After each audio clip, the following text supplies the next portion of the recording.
Race 2 on the card is a maiden plate over 1,400 metres. This the first leg of the bipod on a 10-race card. The race due off at 12 o'clock.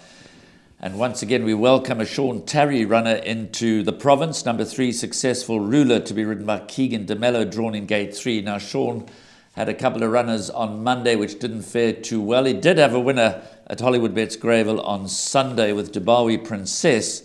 And I fancy that Successful Ruler is going to give him a very good run here, Warren. Drawn well, lightly raced, good last run, every chance of improving further, and he possibly sets a standard. 18-10 is his opening call, which I think is a little bit skinny, and there could well be support for any of the other runners that could cause him to lengthen. Before I ask you for your comments, one that I'm certainly looking forward to seeing make further improvement is number 2, Whispers of War, who has been priced up generously at 10-1. And then MJ Oudendaal's runner, number 5, Al Dante. This was heavily supported to make a winning debut, from 20-1 into around 7-1. Al Dante, and he ran second behind Quest for the Best. Any amount of scope for further improvement. I know he likes this individual. He thinks highly of number 5, Al Dante. So that's been priced up at 7-1. I'm expecting both Al Dante and Whispers of War to actually shorten. And there will be supporters also for number 1, Wild World, who ran second to Ancient State. How do you see the race? You know, at the top of the show, you mentioned that some of the races, we can get away with just 1 or 2 selections, and this race, I see it that way. And we're in the same camp with number 3, Successful Ruler.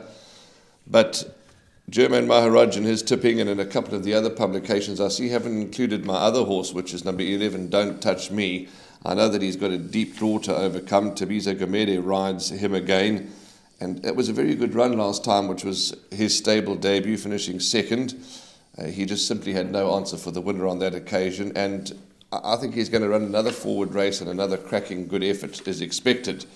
But whether he can beat number 3, Successful Ruler, I don't know. The only thing that could be a negative for Successful Ruler, and I don't like to find negatives, is that he is making his course debut. Hollywood Bet Scottsville can be tough for raiders at times, but Successful Ruler certainly does set the standard. You're quite right. Wild World, Whispers of War, Al Dente, also plenty of improvement expected, but I'm just going the 2 horses in my bipot, 3, Successful Ruler, and 11, Don't Touch Me. And in my other bipot, I'm going to be bankering Successful Ruler. I think he's the one they all have to beat. When I first looked at this card and the first leg of the bipod, I was inclined to go with number 3, Successful Ruler, as a banker. But the more I looked at it, the more I thought perhaps not, including the likes of Wild World, number 1, number 2, Whispers of War, 5, Al Dante, and the one you've mentioned, number 11, Don't Touch Me.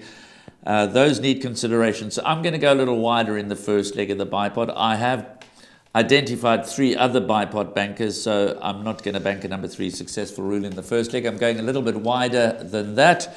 Race 2, first leg of the bipod. We both fancy Successful Ruler is the one to beat, but there are any number of improvers in the race.